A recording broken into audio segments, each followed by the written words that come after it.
Hi hello welcome to big TV. నేను మీ గౌతమి. నిన్న లిటిల్ హార్ట్స్ ప్రెస్ మీట్ ఏదైతే నిర్వహించారో అంటే సక్సెస్ మీట్, ఆ సందర్భంగా బండ్ల గణేష్ చేసిన కొన్ని వ్యాఖ్యలు ఏవైతే ఉన్నాయో తీవ్ర దుమారం రేపుతున్నాయని చెప్పాలి. ఎందుకంటే ఆల్రెడీ ఇండస్ట్రీలోని ప్రొడ్యూసర్స్కి సంబంధించి ఎటువంటి మాఫియా నడుస్తోంది, అలాగే ఎదుగుతున్న హీరోలని తొక్కేయడం కావచ్చు, ఇవన్నీ కూడా ఎప్పుడో ఒకప్పుడు సందర్భం భరితం ఎవరో ఒకరు బయటకు వచ్చి మాట్లాడుతున్న పరిస్థితి ఉంది.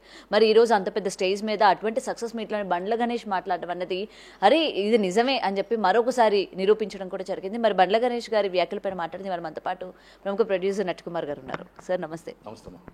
సో బండ్ల గణేష్ గారు చేసిన వ్యాఖ్యలు ముఖ్యంగా అల్లు అరవింద్ గారిని ఉద్దేశించి నిజంగా ఈయనది గోల్డెన్ లెగ్ అని కావచ్చు, లేకపోతే golden spoon born with golden spoon అవసరం లేదు, షర్ట్ నలగకుండానే జుట్టు ఎగరకుండానే కూర్చొని డబ్బులు సంపాదిస్తూ ఉంటాడు. అండ్ ముఖ్యంగా ఒక వర్డ్ ఏదైతే ఉందో ఇది ఒక మాఫియా నడుస్తోంది ఇండస్ట్రీలోని, సో అందులో నువ్వు కొట్టుకుపోవద్దు, హీరోలానే ఉండు అంటే ఎదురుగా విజయ్ దేవరకొండను కూడా ఉద్దేశిస్తూ కూడా ఆయన మాట్లాడిన మాటలు. సినిమా హిట్ అయింది, ఎవరో ఒకరు పొగడేరు, కాలర్ ఎగరేసుకొని ఉండొద్దు, ఇప్పుడు ఎలా ఉన్నావో నీ రూట్స్ ఏవైతే ఉన్నాయో నువ్వు మర్చిపోకుండా అలానే వెళ్ళు అని చేసిన వ్యాఖ్యలన్నీ, అలాగే అల్లు అరవింద్ గారిని ఉద్దేశించి చేసినవన్నీ ఎలా చూడొచ్చు అంటారు?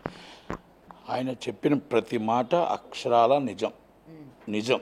ఎందుకంటే అబ్బాయికి ఏం చెప్పాడంటే, బాబు ఇప్పుడే ఎదుగుతున్నావు, నీ ఇండివిజువల్గా ఒక గాజువాక అనే ఒక ఊళ్ళో మీ తల్లిదండ్రులు నిన్ను కష్టపడి పెంచితే నీ తెలివితేటలతో నీ ఆలోచనతో యూట్యూబ్లోకి వచ్చి నువ్వు ఒక ఇంత వాడివయ్యి చక్కగా వచ్చావు.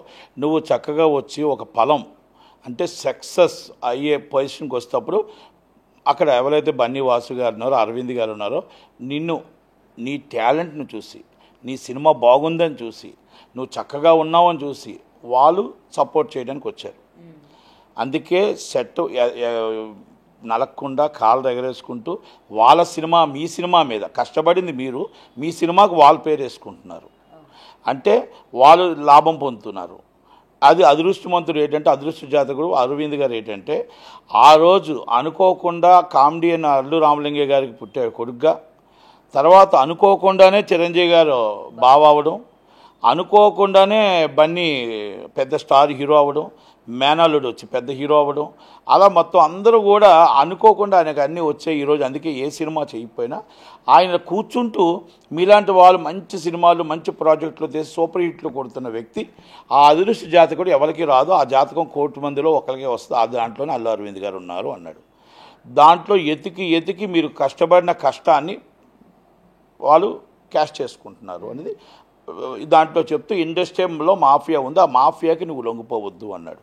ఎందుకన్నాడు ఆ మాట అంటే, నీ దగ్గర బెల్లం ఉన్నది దాకా వీళ్ళందరూ చేరుతారు, సూపాప్ ఎక్స్ట్రాడినరీ అని చెప్తారు. మళ్ళా నువ్వు కానీ కింద పడిపోయావు అంటే నిన్ను లేపటానికి కూడా ఎవరు ఉండరు. అందుకే గాజువాక గుర్తుపెట్టుకో, అందుకే నువ్వు మురళీమోహన్ గారిలాగే ఉండు తప్ప నువ్వు పెద్ద హీరో మహేష్ బాబు నువ్వు అని మాత్రం అనుకోకు. నీకు చెప్తున్న వాళ్ళందరూ కూడా ఈరోజు టాప్ అంటారు, అది అంటారు, ఇది అంటారు. నీ మూలం గుర్తుపెట్టుకో. ఎదిగిన కొలది ఒదుగుండు, ఇండైరెక్ట్గా మొత్తం ఎదిగిన కొలది ఒదుగుండు. నువ్వు నీలాగేనే ఉండు తప్ప ఇంకొకరు చెప్పిన ఈ పొగడ్తలకు పడిపోవద్దు అని చాలా కరెక్ట్గా చెప్పి. ఇండస్ట్రీలో మాఫియా ఉంది, వాడుకుంటారు, నిన్ను క్యాష్ చేసుకుంటారు, ఉన్నంతవరకు యూజ్ చేసుకుంటారు, తరిపోయిన తర్వాత నిన్ను వదిలేస్తారు, తొక్కేస్తారు అనేది ఆయనకి చెప్పారు. అది అక్కడ విజయ్ దేవరకొండ గారు ఫస్ట్ వచ్చినప్పుడు ఆయన ఎలాగొచ్చారు, ఆయన తర్వాత ఎలాగ వెళ్ళారు, తర్వాత ఎలాగ దిగారు, ఇప్పుడు ఎలాగ ఉన్నారో. చాలామంది ఆర్టిస్టులు, సునీల్ ఒక కామెడియన్గా టాప్లో ఉన్నారు, హీరోని చేశారు, టాప్ తీసుకెళ్లారు, కింద పడేశారు. ఒక సప్తగిరి ఎల్ఎల్బి కామెడియన్గా టాప్లో ఉన్నాడు, ఒక హీరోని చేశారు, పైకి తీసుకెళ్ళి కింద పడేశారు. అంటే ఇలా ఉదాహరణకు చెప్పుకుంటే వెళ్ళిపోతే ఎంతోమంది హీరో, ఉదయ్ కిరణ్, ఎంతోమంది హీరోలు ఉన్నారు. కనుక అందుకే చెప్పారు, నీది నువ్వే హీరో కానీ నువ్వు ఇంకొక హీరోని కలుపుకోవద్దు. బండ్ల గణేష్ మాఫియా ఉంది ఇక్కడ, 100% మాఫియా ఉంది. ఎదుటివాడిని తొక్కడంలో మాఫియా ఉంది, ఎదుటివాడిని లేపడం వాళ్ళే, మాఫియా తొక్కడం వాళ్ళే, ఏదైనా ఉంటుంది. అందుకే నేను మీకు చెప్పాను, నిన్న ఎవరికో చెప్పాను నేను, ఫస్ట్ ఈ సూపర్ డూపర్ హిట్ అని చెప్పేసి మీమ్స్ వేసేది వాళ్ళే, రివ్యూస్ రాయించేది వాళ్ళే, సూపర్ డూపర్ హిట్ అని చెప్పి మొత్తం థియేటర్ల గాడి వచ్చి మొత్తం టోటల్గా ఫేక్ న్యూస్ వేసేది వాళ్ళే, తొక్కేది వాళ్ళే, ఫ్లాప్ అని చెప్పించేది వాళ్ళే, మళ్ళీ మొత్తం టోటల్గా రివ్యూస్ ఫ్లాప్ అని రాయించేది వాళ్ళే, రేంజ్ తగ్గించేది వాళ్ళే. అంటే ఇక్కడ మనమే నేర్పించాం కిడ్స్కి, మనం ఎవరైతే ఉన్నారో సినీ కిడ్స్కి అందరికీ కూడా మనం నేర్పించాం. ఇది రాయండి మీకు ఇది ఇస్తాం, ఇది రాయండి ఇది మీకు ఇస్తాం. అంటే మంచి చెడు మనమే వాళ్ళు నేర్పించాం, మనం తీసుకొచ్చాం. ఎత్తడం మనకే తెలుసు, తొక్కడం మనకే తెలుసు.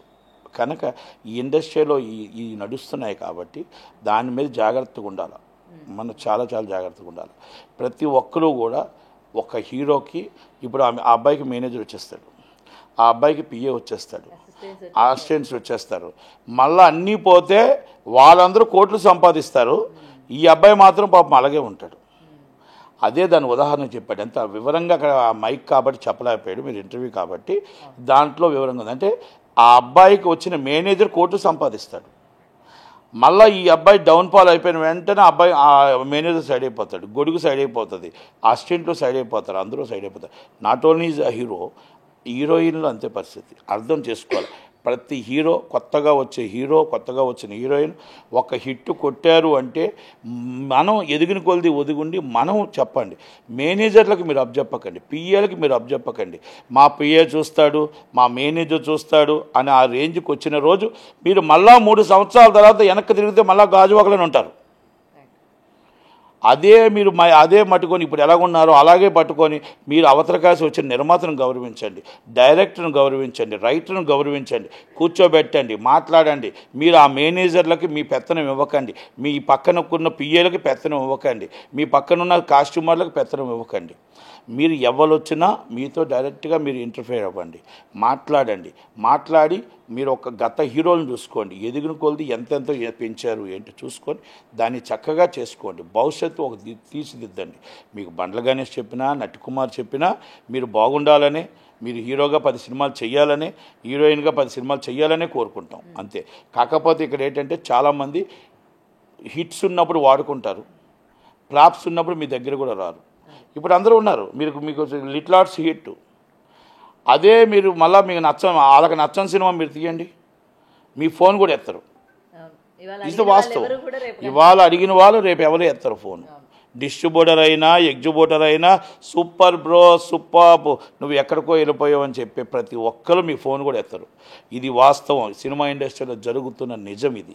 కనుక ఆ నిజాన్ని మనం గుర్తు చేసుకొని మన విశాఖపట్నాన్ని గుర్తుపెట్టుకొని గాజువాకలో మనం ఎలాగొచ్చామో గుర్తుపెట్టుకొని ఏ కష్టాలు పడి ఏ యూట్యూబ్ నుంచి ఎలాగొచ్చామో, ఎలా నిలబడ్డామో, ఎలా పెరిగామో, ఆ ఎలాగ పెరిగింది మనం గుర్తుపెట్టుకొని ఆ డైరెక్టర్కి, ఆ నిర్మాతకి విలువ ఇచ్చి, వాల్యూ ఇచ్చి, మీరు మేనేజర్ని పెట్టి మిమ్మల్ని వాళ్ళు తప్పుదో పట్టించి దాకా కాకుండా మీరు నిలబడి మీ ఇండివిజువల్గా నిలబడండి, బాగుంటుంది తప్ప ఈ మాఫియా చేతిలో పడదు. మాఫియా అంటే ఈ మేనేజర్, మాఫియా అంటే మీ వెనకాల ఉన్న చుట్టూ ఉన్నవాళ్ళే. అండ్ సార్ ఇంకొకటి ఇక్కడ బడ్జెట్ల గురించి కూడా ఆయన సంబోధించడం జరిగింది. ఇది 2.5 కోట్ల బడ్జెట్తోని సినిమా తీసి 50 కోట్ల కలెక్షన్ వరకు కొల్లగొట్టింది. అయితే 500 కోట్లు, 1000 కోట్లు, ఇన్ని కోట్లు పెట్టి తీస్తారు, ఇది కాదు, ఇగో ఇది సినిమా, ఇలా తీయాలి సినిమా, పెద్ద పెద్ద కోట్లు పెడితే కాదు అని చెప్పి కూడా మాట అనడం కూడా జరిగింది బండ్ల గణేష్ గారు. పెద్ద హీరోలు అందరూ ఇప్పుడు ఈ సినిమాలు చూసి కొత్తలో మిరాయ్, ఈ మధ్యగల్లో దశావతారం, లక్ష్మీ అవతారం సినిమా ఉంది కదా, నరసింహ అవతారం, ఇంకా so many movies and small movies super duper hit and small budget and మొత్తం టోటల్గా ఒక్కొక్కటి 100 కోట్లు కలెక్ట్ చేస్తున్నాం. ప్రతి హీరో తెలుసుకోవాలి ఏం చేస్తున్నాం, మనం ఎక్కడికి వెళ్తున్నాం, ప్రజల దగ్గర రేటు పెంచుతున్నాం, ప్రజల దగ్గర మొత్తం ఇష్టం వచ్చినట్టు మనం దోచుకుంటున్నాం. మనం ఇష్టం వచ్చినట్టు 500 కోట్లు, 1000 కోట్లు, 700 కోట్లు అంటున్నాం.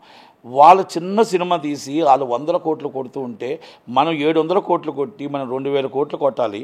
700 కోట్లకు పెట్టి మనం 750 కోట్లు వస్తుంటే ఏంటి అది? మన తప్ప, మన సబ్జెక్ట్ తప్ప, మనం తీసుకునే నిర్ణయాలు తప్ప, ఈ ఖర్చులన్నీ అతి ఖర్చులు మనం చేస్తున్న తప్ప అనేది ప్రతి హీరో తెలుసుకోవాలి, ప్రతి డైరెక్టర్ తెలుసుకోవాలి.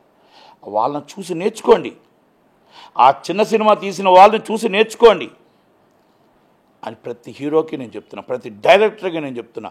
మేము చాలా గొప్పగా తీసామని చెప్తున్నారు. ఏం ఆడుతుందండి? ఓపెనింగ్ ఫస్ట్ డే 3 రోజులు పెద్ద సినిమాలు, 4వ రోజు సినిమాలు ఉన్నాయా?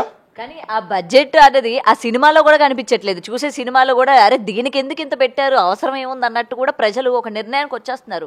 ఆ పెట్టిన బడ్జెట్ కూడా ఓకే ఇంత గొప్పగా తీసారా, ఇంత డబ్బులు అయినాయా అన్నది కూడా కనిపిస్తలే ఆ సినిమాలో. అంటే ఎలాగైపోయిందంటే లగ్జరీ అయిపోయింది.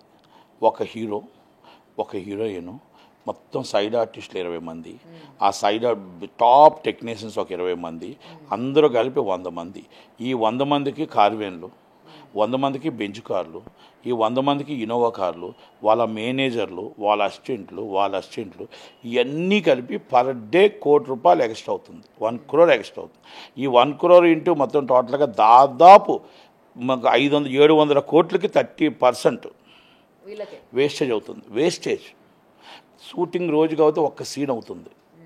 ప్లాన్ చేసేటప్పటికి మధ్యాహ్నం 1 గంట, షార్ట్ తీసేటప్పటికి 5 ప్యాకప్, షార్ట్ తీసేటప్పుడు ప్యాకప్, మళ్ళీ నైట్ సీన్ స్టార్ట్ చేశారంటే నైట్ లైటింగ్ రాత్రి 1 గంట, 2:30 షార్ట్ రెడీ ప్యాకప్.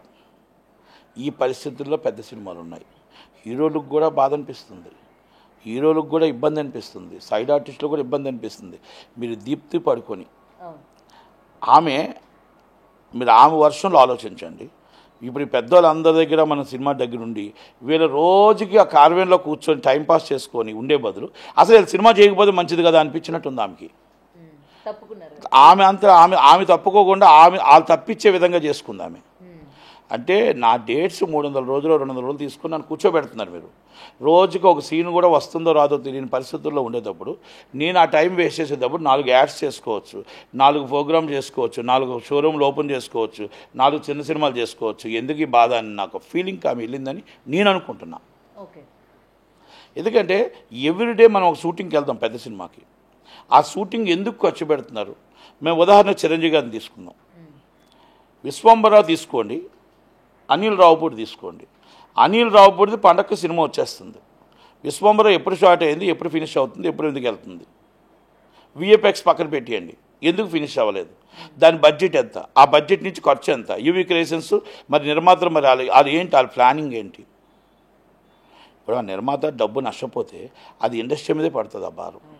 ఆ నిర్మాత లాస్ వస్తే అది ఇండస్ట్రీ మీద వస్తుంది. చిరంజీవి గారు యాక్ట్ చేశారు, సినిమా లాస్ వచ్చింది అంటారు, కానీ చిరంజీవి గారు తప్పు కాదు ఇక్కడ. అక్కడ నిర్మాతలు తప్పు, ప్లానింగ్ తప్పు, డైరెక్టర్ తప్పు. మీరు ఎన్ని రోజులు ప్లానింగ్ అనుకుంటున్నారు? 300 రోజులు. 300 రోజులు కాదు, 600 రోజులు చేయండి. లేకపోతే 90 రోజులు అనుకుంటున్నారు, 180 రోజులు చేయండి. కానీ అక్కడ పెద్ద హీరోలు అనేసరికి ఎవరికి కూడా క్వశ్చన్ చేసే అవకాశం ఉండదు కదా. ఇట్లా మీరు అంటే డిమాండ్, ఇప్పుడు చిన్న హీరోలను అయితే డిమాండ్ చేస్తారు, టైంకి అయిపోవాలి, మేము ఇంత పెడుతున్నాము అని చెప్పి. చిన్న హీరోలతోనే 3 సంవత్సరాలు చేస్తున్నారు. ఇప్పుడు హీరో నిఖిల్ సినిమాలు ఎంత చేస్తున్నారు, విజయ్ దేవరకొండ గారి సినిమాలు ఎలా చేస్తున్నారు, అవి కూడా లాంగ్ టైమే చేస్తున్నారు. మరి అన్నీ అలాగే ఉన్నాయి. అంటే నేనేమంటున్నానంటే జవాబుతనం ఉండాలి. అంటే మనకి ఎంత ఖర్చు అవుతుంది, మార్కెట్ బిజినెస్ ఎంత అవుతుంది, మన ఎంత తేడా వస్తుంది, ఈరోజు మనం ఎందుకు ఇంత లేట్ చేస్తున్నాం, ఈ వేస్టేజ్ ఈ సినిమాలో మనకు ఎందుకు కనబడట్లేదు, వడ్డీలు ఎందుకు ఎంత ఎక్కువ అవుతున్నాయి, ఇవన్నీ ఆలోచించుకోవాలి. పవన్ కళ్యాణ్ గారు దాంట్లో ఎగ్జామ్షన్ తీసేయండి. పవన్ కళ్యాణ్ గారికి ఏంటంటే ఆయన ఆల్రెడీ పొలిటికల్ ఉన్నారు కాబట్టి ఆయన ఎప్పుడో చెప్పాడు నేను మధ్యలో వచ్చే షూటింగ్ చేస్తానని చెప్పాడు. పవన్ కళ్యాణ్ గారికి ఈ సినిమాలకు సంబంధం, రెగ్యులర్ హీరోలు ఉన్నారు, వాళ్ళు రెగ్యులర్ హీరోయిన్లు ఉన్నారు, వాళ్ళ సినిమాలు ఎందుకు చేయలేకపోతున్నారు? అది ఇప్పుడు ప్రభాస్ గారి సినిమా ఉంది, రోజు రోజుకి పెరుగుతూనే ఉంది టైమింగ్. అలాగే మొత్తం టోటల్ అందరూ ఉన్నారు హీరోలు, మొత్తం అందరు హీరోల పరిస్థితి అలాగే ఉంది. ఇప్పుడు బన్నీ గారిది ఒక డిఫరెంట్ మూవీ, దానికి అటు మహేష్ బాబుది ఒక డిఫరెంట్ మూవీ. ఎందుకంటే అందరూ రాజమౌళిలు అయిపోరు. రాజమౌళి గారు ఇస్ డిఫరెంట్. మీరు రాజమౌళి గారిని మళ్ళీ ఇంకొకటి చూసుకోండి, రాజమౌళి గారి సినిమా ఒక్కసారే చూడగలుగుతారు, రెండోసారి చూడలేరు, ఎవరూ చూడలేరు. కాకపోతే ఆయనకు ఒక పేరు వచ్చింది, ఒక పర్ఫెక్ట్ ప్లానింగ్, అంతే తప్ప అందరూ రాజమౌళిలు ఎవరు. అలాగని రాజమౌళి గారు మీరు అనిల్ రావుపూడి సినిమా 5 సార్లు చూసాం, మీరు రాజమౌళి గారి సినిమా ఒక్కసారి చూడగలుగుతాం అంటే దానికి మీరు అర్థం చేసుకోండి. ఇంకా అదికంటే ఆయన పెట్టిన ఖర్చుకి అలా ఆయన దాంట్లో ఆయన అదే చెప్తాడు, నేను అలాగే చేస్తాను అని చెప్తాడు, ఆయన ప్రకారంగా ఆయన వెళ్తున్నాడు. కనుక రాజమౌళి గారి సినిమా కానీ మీరు అనిల్ రావుపూడి గారు కానీ, ఉదాహరణకు డైరెక్టర్లు ఇంకా కొంతమంది తీసుకుందాం, సుకుమార్ గారు, ఇవన్నీ నేనేమంటానంటే మీరు టైం ఎందుకు టేకింగ్ చేస్తున్నారు, వేస్ట్ చేసుకుంటున్నారు. ఇప్పుడు ఈ చిన్న సినిమాని చూడండి, మీరు అలాగే మిరాయి చూడండి, అలాగే మీరు ఇంకో సినిమా చూడండి, మీరు కొత్తలోకి చూడండి, ఆ బిఫోర్ అంతకుముందు వచ్చిన సినిమాలు చూడండి. ఈ మధ్యన మీకు థియేటర్ల వాళ్ళకి రన్ అవుతుంది సినిమా, తిండి పెడుతుంది, థియేటర్లో కాపాడుతుంది చిన్న సినిమాలే. పెద్ద సినిమాలు మాత్రమే వేస్తుంది. 25 సినిమా వేసామంటే మళ్ళీ రేపు ఏం పరిస్థితో తెలియదు. 25 సినిమా రిలీజు, మళ్ళీ ఏం పరిస్థితి తెలియదు. మళ్ళీ 31 సినిమా ఇవ్వలేదు, రెండో తరగతి cinema release. First cinema Kantara ఎక్కడికో వెళ్ళిపోయింది, 2 కోట్లు నైజాం, ఇది సారీ ఆంధ్రప్రదేశ్ తెలంగాణ. ఇప్పుడు అదే 100 కోట్లు ఇక్కడ 98 కోట్లు పెరిగింది.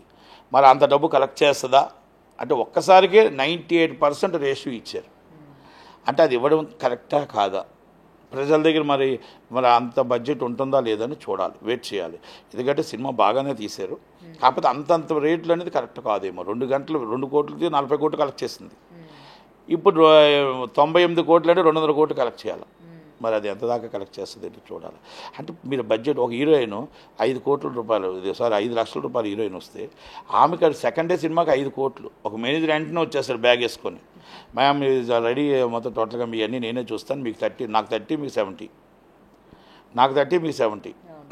అక్కడ వెళ్తాడు, మీరు నాకు సినిమాలో పార్ట్నర్షిప్ ఇవ్వండి, సినిమాలో నాకు కొంత పార్ట్నర్షిప్ ఇవ్వండి, నేను ఆ హీరోయిన్ పెట్టేస్తానంటాడు. ఆమెకు 2 హిట్లు కొట్టాడంటే ఆ హీరో ఆయన వెళ్ళిపోతాడు బాగా పైకి. ఒకవేళ ఫ్లాప్ వచ్చిందంటే ఆమెను వదిలేస్తే సైలెంట్గా ఫోన్ కూడా ఎత్తకుండా పక్క నుంచి వెళ్ళిపోతాడు. ఎలాగొస్తాడు అలాగే వెళ్ళిపోతాడు.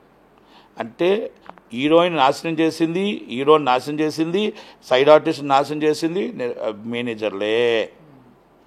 ఇది తెలుసుకోగలిగిన ఆర్టిస్ట్ బాగుంటాడు, ఇది తెలుసుకోగలిగిన హీరోయిన్ బాగుంటుంది, సైడ్ ఆర్టిస్టులు బాగుంటారని మాత్రం నేను చెప్పగలుగుతాను. For more videos like this, subscribe Big TV channel.